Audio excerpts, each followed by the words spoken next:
একদিন এক নদীর ধারে একটি বানর বসবাস করত। নদীর পাশেই একটি বড় গাছ ছিল।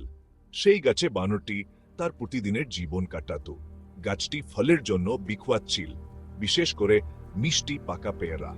বানর প্রতিদিন সেই ফল খেয়ে মজা পেত। একদিন নদীতে বাস করা একটি কুমির সেই বানরকে দেখতে পেল। কুমিরটি বানরের সাথে বন্ধুত্ব করতে চায়। তারা প্রতিদিন কথা বলতো এবং বানর কুমিরকে পেয়ারা খেতে দিত। একদিন কুমিরের স্ত্রী কুমিরকে বলল, বানরের হৃদয় তো অনেক মিষ্টি হবে, যদি তুমি সেটা আমার জন্য নিয়ে আসো তাহলে আমি আরো খুশি হব।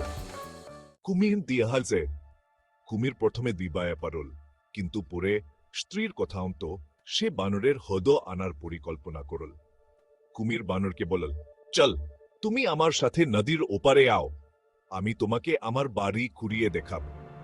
বানর প্রথমে একটু ভয় পেল, কিন্তু কুমিরের বন্ধুত্বের উপর বিশ্বাস রেখে সে নদীর ওপারে আওয়ার জন্য রাজি হল।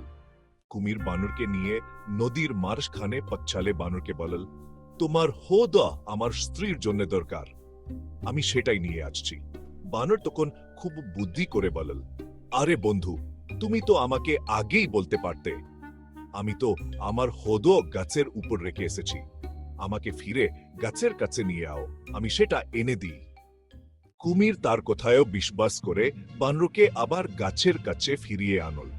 বানর সঙ্গে সঙ্গে গাছে উঠে পড়ল এবং কুমিরকে বলল, তুমি আমাকে প্রতারণা করতে চেয়েছ, কিন্তু আমি তোমার ফাঁদে পারিনি।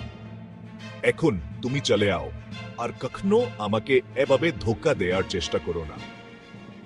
এইভাবে বানর তার বুদ্ধি দিয়ে কুমিরের ধোঁকা থেকে নিজেকে বাঁচিয়ে নিল।